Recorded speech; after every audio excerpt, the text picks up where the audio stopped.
বা আমিও এটা ফিল করি।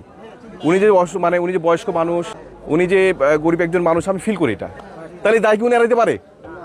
ও দায় কোনোভাবে এড়াইতে পারে? উনি তো জানেন। তাহলে ওনার ভিতরে কি আল্লাহর ভয়? আমি বুঝলাম যে দুনিয়ার ভয় নেই, আল্লাহর ভয় তো ওনার ভিতরে নেই। যে আমি দুনিয়াতে আমি মানুষের কাছে মানুষের কথা শুনবো, মানুষের কাছে ভেজালকারী হিসেবে চিহ্নিত হব, আর আখিরাতেও যে ভেজাল করবে তার দুনিয়াতেও শাস্তি আছে, আখিরাতেও শাস্তি আছে, কোনো কালেই তার রেহাই নেই।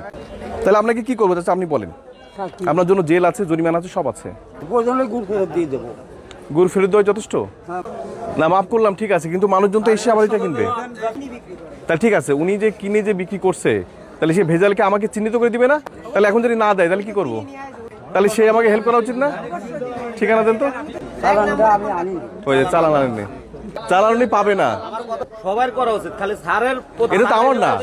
আমরা এটা আমি এটা দেখে না দেখে ভান করে চলে যেতে পারি। আপনি আরেকজনকে ক্ষতি করতেছেন এই অল্প টাকার জন্য, বেশি দামে মানে লাভ করতে যে আরেক মানুষকে ক্ষতি করে যাচ্ছেন। এর থেকে যদি আপনি হালাল পথে, আপনি যদি মনে করতেন যে আমি হালাল পথে, আমি বয়স্ক মানুষ, আমি এর পরিবর্তে আমি অন্যখানে অন্য কিছু নিয়ে মানে ইয়ে করবো যেখানে আমার উপার্জন কম হবে। আরে রিজিকের মালিক তো আল্লাহ, আপনার তো তিনি জানেন যে কিভাবে আপনার রিজিকের ব্যবস্থা করবেন। আপনি এইভাবে করে আখিরাত, এই ইহকাল পরকাল দুই কালে হারাবেন। এরপরে যদি এরকম দেখি তাহলে কিরকম হবে? ওনারা কিন্তু আর কেউ কিছু আপনার নামে কিন্তু আর কেউ বলতে পারবে না যে স্যার আজকে মাফ করে দেন। আজকে কিন্তু সেদিকে কিছু বুঝে গেছে, সেদিকে কিন্তু কেউ কিছু বলবে না।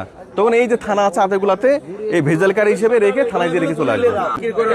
এটা অজামিনযোগ্য, এটা কিন্তু আর জামিন নেই।